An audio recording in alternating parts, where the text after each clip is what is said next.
আজকের এই লেকচারে তোমাদের সবাইকে আমি স্বাগতম জানাচ্ছি। আজকে আমি তোমাদেরকে শেখাতে যাচ্ছি CE 208 ফ্লুইড মেকানিক্স ল্যাবের এক্সপেরিমেন্ট নাম্বার 1। আজকে আমরা যেটা করব সেটা হচ্ছে determination of centre of pressure. তো এই এক্সপেরিমেন্ট করার জন্য আমাদের যে কাজটা প্রথমে করতে হবে, দেখতে পাচ্ছি আমাদের ইকুইপমেন্টের দুই পাশে দুইটা স্ক্রু আছে, যার সাহায্যে আমরা বাবলটাকে সেন্টারে নিয়ে আসব। এটাই হচ্ছে আমাদের প্রথম কাজ। দুই পাশে দুইটা স্ক্রুকে সমন্বয় করে বাবলটাকে সেন্টারে আনতে হবে। এটা হচ্ছে আমাদের এই সেন্টার অফ প্রেশার ডিটারমাইন করার জন্য প্রথম কাজ।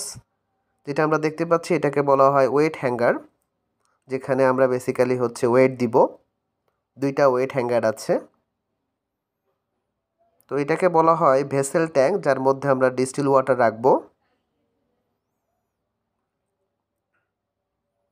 ডিস্টিল ওয়াটার রাখলে এটা হচ্ছে জিরোর সাথে ব্যালেন্স হবে, এবং এটাকে বলা হয় পাইভট, এবং এটাকে বলা হয় টরয়েড, যার মধ্যে আমরা ফ্লুইডটা রাখবো। এবং পাশে আমরা দেখতে পাচ্ছি যে একটা স্কেল আছে 200 মিলিমিটার পর্যন্ত 200 মিলিমিটার,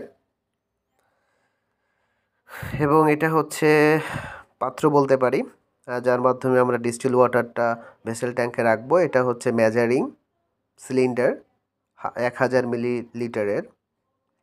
এটা হচ্ছে কালার, যেটা আমরা বেসিক্যালি ডিস্টিল ওয়াটারের মধ্যে অ্যাড করব। এটা হলো সিরিঞ্জ। এটা হচ্ছে ব্যালেন্স এবং ওয়েট, এবং প্রত্যেকটার ওজন হচ্ছে 10 গ্রাম করে। এবং আমাদের সতর্কতার সাথে এই ওয়েটগুলো অ্যাড করতে হবে। এখন আমরা যে কাজটা করব, ওয়াটারের মধ্যে, ডিস্টিল ওয়াটারের মধ্যে এই কালারটা অ্যাড করব।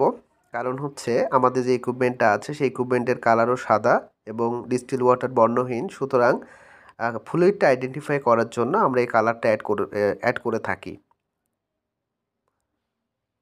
তো আমরা এখন এটা একটু মাথায় রাখতে হবে আমাদেরকে, যে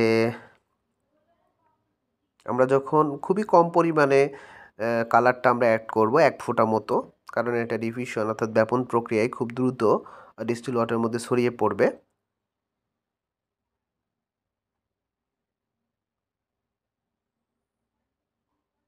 দেখতে পাচ্ছি ব্যাপন প্রক্রিয়ায় খুবই দ্রুত হচ্ছে ছড়িয়ে পড়বে।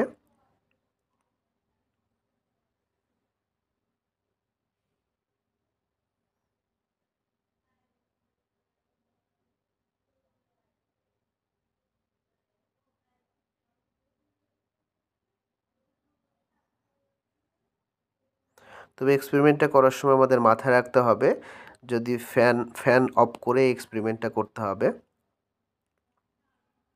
প্রথমত আমরা ভেসেল ট্যাঙ্কে হচ্ছে ডিস্টিল ওয়াটার অ্যাড করব, কারণ হচ্ছে ডিস্টিল ওয়াটারটা অ্যাড করে টরয়েডটাতে যে সাদা দাগটা আছে সেই সাদা দাগকে 0 এর সমান করব, 0 বরাবর ব্যালেন্স করব। এবার আমরা একটু খেয়াল করে দেখব যে 0 বরাবর হলো কিনা। তো আমরা স্কেল বরাবর দেখতে পাচ্ছি যে একটু ওয়াটার অ্যাড করতে হবে।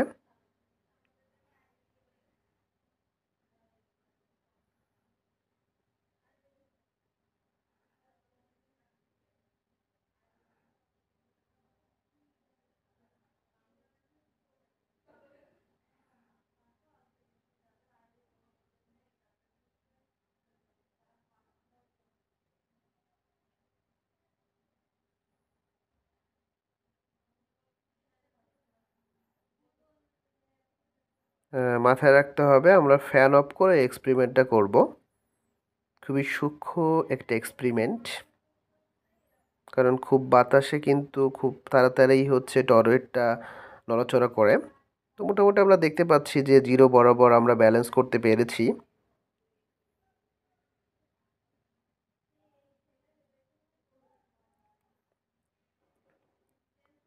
তো এখন আমাদেরকে যে কাজটা করতে হবে, ওয়েট হ্যাঙ্গারে হচ্ছে আমরা ওয়েট অ্যাড করব। খুবই সতর্কতার সাথে এটা আমাদের করতে হবে। আমি যেভাবে দেখাচ্ছি ঠিক সেভাবে করে অ্যাড করতে হবে।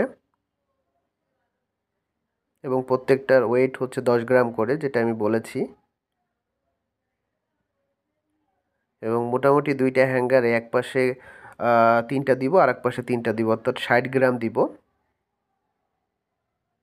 ওয়েটের যে ওয়েট মানে হ্যাঙ্গারে যে ওয়েটটা অ্যাড করা হচ্ছে টোটাল 60 গ্রাম, এই পাশে 3টা, বাম পাশে 3টা। এবং মাথায় রাখতে হবে দুইটা হ্যাঙ্গারেই সমান পরিমাণ ওয়েট অ্যাড করতে হবে। দ্যাট মিন্স এই পাশে 3টা দিলে ডেফিনেটলি আর একটা হ্যাঙ্গারে 3টা দিতে হবে।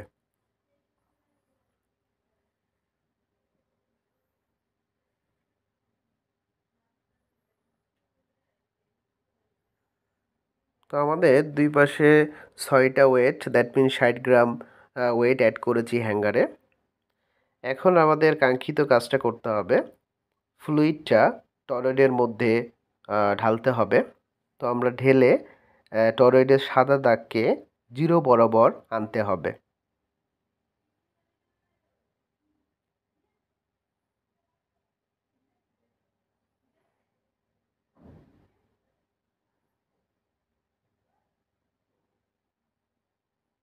খুবই সূক্ষ্ম পরিমাণ ফ্লুইড আমরা সিরিঞ্জ ব্যবহার করব এর জন্য।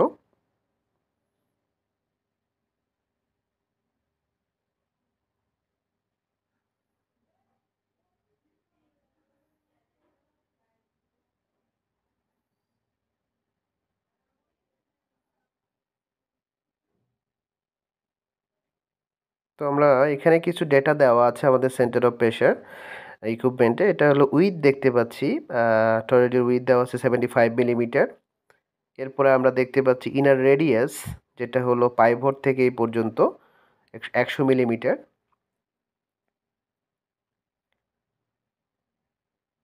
এরপরে outer radius, that means 200 millimetre দেওয়া আছে পাইভট থেকে outer radius, that means 200 millimetre.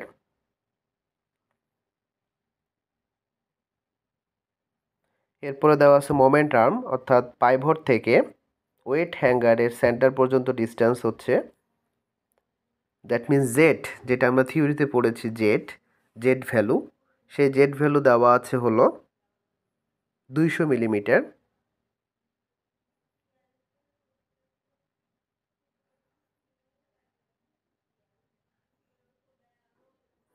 এখন আমরা মোটামুটি 0 পর্যন্ত ব্যালেন্স করে এখন আমাদের যে কাজটা করতে হবে, আমরা মোটামুটি জানি 200 মিলিমিটারের একটা স্কেল। তো আমরা টয়লেটের মধ্যে যে ফ্লুইডটা রাখলাম সেটা যতটুকু জায়গা দখল করে আছে সেটার হাইটই হচ্ছে বেসিক্যালি হচ্ছে Y2। আর যেটুকু জায়গা ফাঁকা আছে সেটাকে বলা হয় Y1। অর্থাৎ এইভাবে তাহলে আমরা বুঝতে পারলাম সেটা হলো যে Y1 Y2, দ্যাট মিন্স যতটুকু ফ্লুইড দখল করে আছে সেটার হাইট হচ্ছে Y2 এবং যেটুকু জায়গায় খালি আছে সেটুকু হচ্ছে Y1।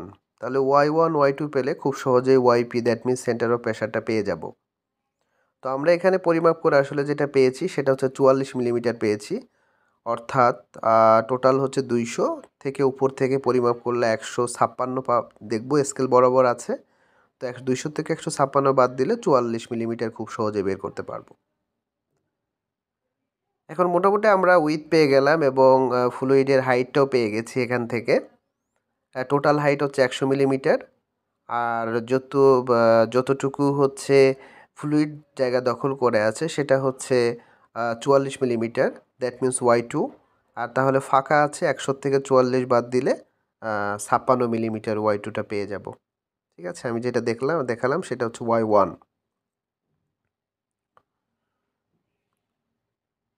এটা মোটামুটি আমাদের পার্শিয়ালি। এরপরে যদি ফুললি সাবমার্স কন্ডিশনের জন্য যাই তাহলে প্রথমত আমাদের যে কাজটা করতে হবে এটার জন্য ওয়েট হ্যাঙ্গারে ওয়েট দিতে হবে। আমরা মোটামুটি দুইটা হ্যাঙ্গারে 17টা ওয়েট দিয়েছি, 17টা 34, দ্যাট মিন 340 গ্রাম ওয়েট দিয়েছি এবং তারপরে 0-র সাথে আমরা মিলিয়েছি এবং আমরা 100-র সাথে মেলাবো। 100-র সাথে যখন আমরা মেলাবো তখন এই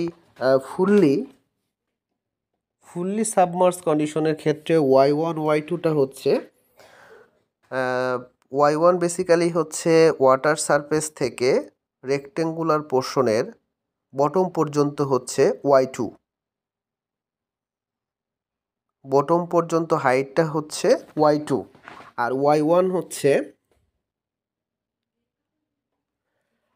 ওয়াটার সারফেস থেকে রেক্টেঙ্গুলার সারফেসের টপ পর্যন্ত ডিস্টেন্স হচ্ছে y1। এখানে আমরা y2 যতটুকু ফ্লুইড জায়গা দখল করে আছে রেক্টেঙ্গুলার সারফেসের, সেটার y2 আমরা স্কেল বরাবর পরিমাপ করতে পারবো, সেটা তো আমরা জানি। এবং y1 যেটা কার্ভ পোর্শনে ঢুকে গেছে, অর্থাৎ কার্ভ পোর্শন পর্যন্ত উঠে গেছে খুব সহজেই, যে খুবই সামান্য পরিমাণ ফ্লুইডটা কার্ভ পোর্শন পর্যন্ত উঠে গেছে। তো এই পোর্শনটা, এই হাইটটা আমরা মেজারিং স্কেল থেকে আমরা বের করতে পারবো। দ্যাট মিনস সেটা হচ্ছে y1। তাহলে y1 y2 পেয়ে গেলে আমরা খুব সহজেই সেন্টার অফ প্রেশারটা বের করতে পারবো, অর্থাৎ yp এর মানটা ফুললি সাবমার্জ কন্ডিশনের ক্ষেত্রে বের করতে পারবো। তো আশা করছি এক্সপেরিমেন্টটা তোমরা বুঝতে পেরেছো। তো তোমরা সবাই ভালো থাকো, সুস্থ থাকো, ইনশাল্লাহ।